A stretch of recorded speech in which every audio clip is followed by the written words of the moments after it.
Hello, it's your favorite sports Unc here. Don't forget to hit that subscribe button to join the fastest growing community on YouTube. Remember, Nightcap doesn't happen without you. So please subscribe or you're going to make Ocho cry. The Commanders defeat the Falcons in overtime. They walk it off 30-24. Jayden Daniels, 30 of 24 of 36, 227, the game-winning touchdown to Zach Ertz, one interception, and he passed RG3 for the most rushing yards in a season by a rookie, and he broke the rookie record held by RG3 for that very said team. Yeah. Jayden Daniels had 16 rushes, a buck 27, 24, 36, 227, and 3 touchdowns, as he was great when he really needed to be, and he was great in that last drive, and that first drive of OT. They got the ball, and they never gave it back to the Falcons. So they're headed to the playoffs. Ocho, what did you like about what you saw from the Commanders and Jayden Daniels, the quarterback? Listen, not only Jayden Daniels, I want to give Michael Penix Jr. some love too. I want to give him some love too, because there was a series towards the end of the game in which he had to get it done. He had to take a team down there to give them an opportunity to tie that game to even get into overtime.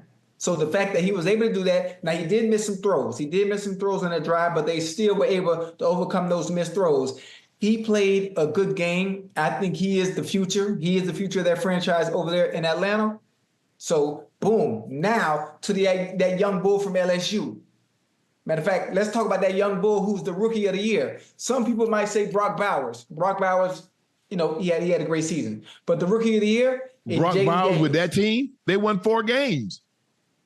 Hey, listen, Jayden Daniels was effing phenomenal. Despite the pick, they were able to overcome that and do what they need to do. That last series, ice in his veins, ice in his veins, throwing the ball, threading the needle, using his legs when he needed to. Dog, it was a good game. It was a good game from start to finish.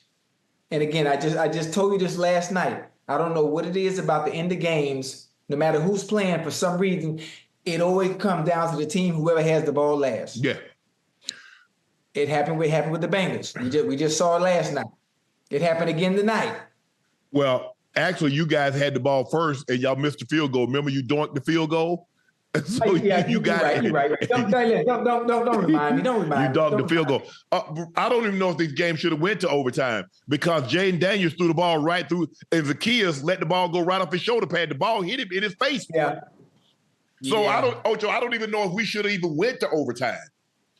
And second of all, I'm trying to figure out, when they got the ball in Atlanta at the end of the game, why wouldn't they had 2 timeouts? Why would they let that kind of time run off the clock and not burn one of them?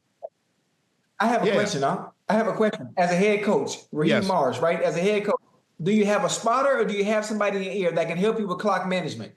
Is there anybody, or is everything just? There's normally somebody up there that's helping you with the call, as far as like throw the red flag. You should challenge that. That was a catch. That wasn't a catch. Right. That was a fumble. That was this. That was that. But I'm sure, Ocho, you're looking. Okay, he's looking at the clock.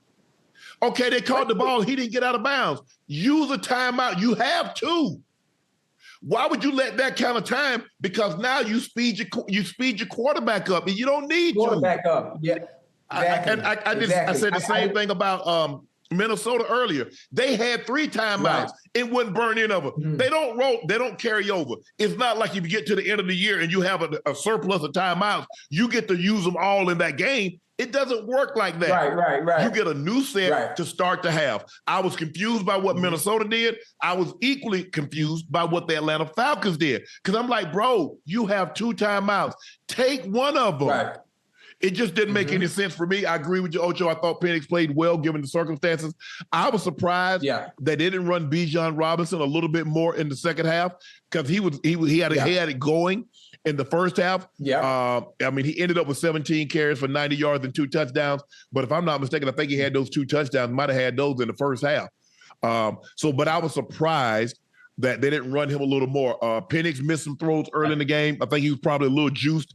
Ocho, I'm excited. Yeah. I'm starting. I'm on the road. There's a lot at stake here. But give him credit. He's gonna be a good player for the Falcons. I like The skill position player, Drake London, he normally shows up. Mooney, Kyle Pitts, he had 5 targets, 4 catches, 44 yards on a touchdown.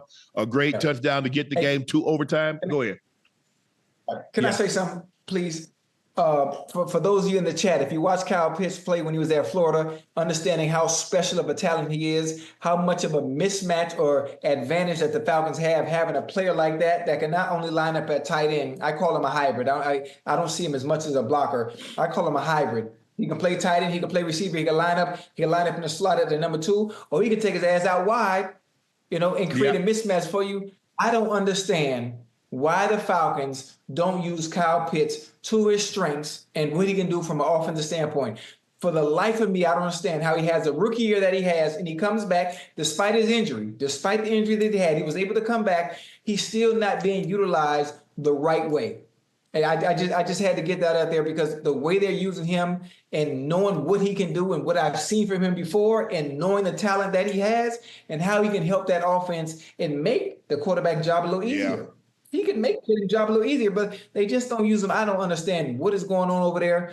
But other than that, go ahead. You can take it from me. I just had to add that tidbit, man. I don't understand. The tight end Zach Ertz stepped up big today. He had 7 targets, 6 catches, 72 yards, 2 touchdowns. Zacchaeus had a touchdown, 8 catches, 85 yards on 9 targets. McLaurin, they couldn't get him going. They gave him 7 targets. He only had 1 catch for 5 yards. Everything was, they did a great job. Obviously, they put A.J. Terrell on him.